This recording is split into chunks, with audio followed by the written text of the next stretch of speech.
Bismillahirrahmanirrahim. Assalamualaikum warahmatullahi wabarakatuh. Alhamdulillahilladzi arsala rasulahu bil huda wa dinil haq liyudhhirahu 'alad dini kulli wa kafa billahi syahida.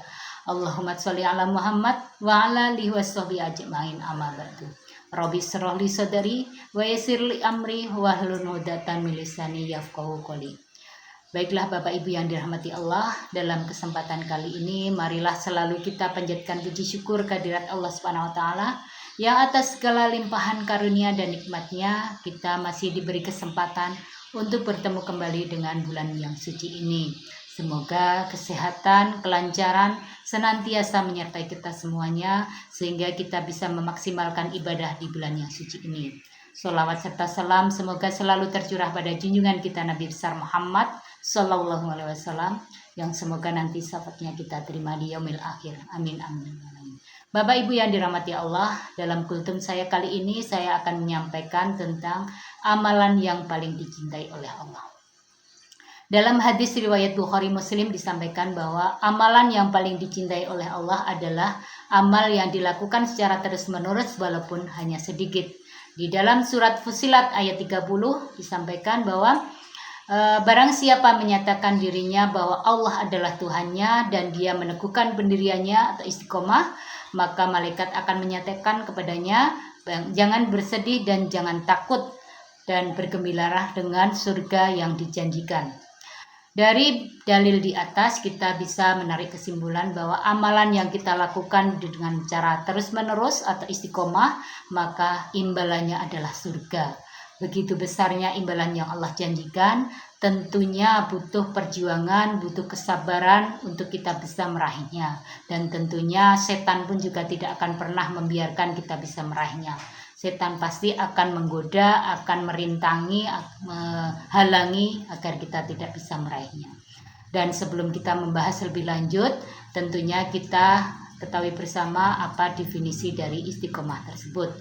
Definisi dari istiqomah menurut Kamus Besar Bahasa Indonesia disampaikan bahwa istiqomah adalah melakukan sesuatu dengan cara konsisten dalam beribadah, dalam perbuatan maupun perkataan. Sedangkan menurut Ali bin Abi Thalib, istiqomah adalah melakukan kewajiban yang diperintahkan oleh Allah Subhanahu wa taala. Sedangkan menurut Umar bin Khattab, istiqomah adalah sesuatu yang kita lakukan secara terus-menerus atau bertahan pada satu perintah dan tidak melakukan sesuatu yang dilarang. Dari beberapa definisi di atas kita bisa menarik kesimpulan bahwa istiqomah adalah melakukan sesuatu atau kewajiban yang diperintahkan oleh Allah secara terus-menerus. Dan mengingat imbalan yang begitu besar dan disampaikan oleh Allah, tentunya menjadi motivasi pada kita semuanya untuk bisa meraih amalan yang istiqomah tadi. Untuk bisa meraihnya tentunya dibutuhkan kiat-kiat yang bisa kita lakukan. Yang pertama yaitu meluruskan niat. Di saat kita melakukan sesuatu, niat kita lurus karena Allah, niat kita benar karena Allah, insya Allah Allah akan membersamai apa yang kita lakukan, akan meridhoi apa yang kita lakukan. Dan di saat kita melakukan amalan dengan niat kita karena Allah, tentunya akan berbuah pahala dan membawa keberkahan untuk kita. Dan kiat yang kedua adalah memaknai syahadat. Seperti kita ketahui bersama, syahadat artinya adalah keyakinan, kesaksian kita pada Allah beserta perintah-perintahnya. Dan kita ketahui bersama bahwa Allah kalau sudah memerintahkan tentunya adalah untuk kebaikan kita, untuk kepentingan kita. Di saat kita yakin bahwa apa yang diperintahkan Allah itu adalah untuk kebaikan kita, tentunya menjadi motivasi bagi diri kita untuk terus melakukan sebuah amalan sehingga menjadi amalan yang istiqomah.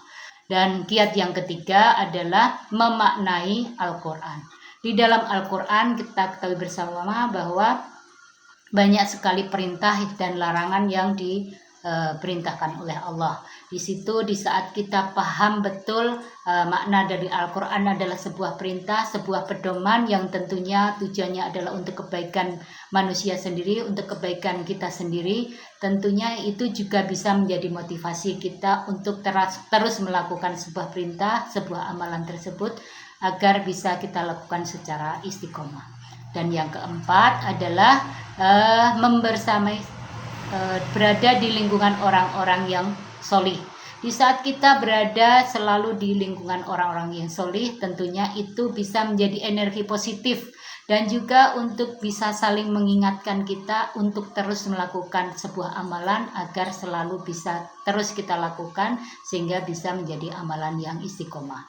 Dan kiat yang kelima adalah berdoa. Di saat kita sudah berikhtiar 1-4 tadi, kita butuh pasrah kepada Allah, berdoa kepada Allah agar Allah meridhoi, agar Allah memudahkan kita untuk melakukan sebuah amalan tersebut. Dan doa yang bisa kita lafazkan adalah Rabbana la tu'adzi qulubana ba'da idh hadaitana wa hab lana min ladunka rahmah innaka antal wahhab. Yang artinya adalah, ya Allah ya Tuhanku, jangan jadikan hati kami condong setelah Engkau berikan petunjuk, dan berikanlah kami karunia dari sisi-Mu, dan Engkaulah Zat yang Maha Pemberi karunia. Dan mungkin itu saja Bapak Ibu yang bisa saya sampaikan. Banyak sekali kesalahan, banyak sekali kekurangan. Saya mohon maaf yang sebesar-besarnya karena kekurangan dari keilmuan saya. Nasrul minallah wa fathun qarib wa basyiril mu'minin. Assalamualaikum warahmatullahi wabarakatuh.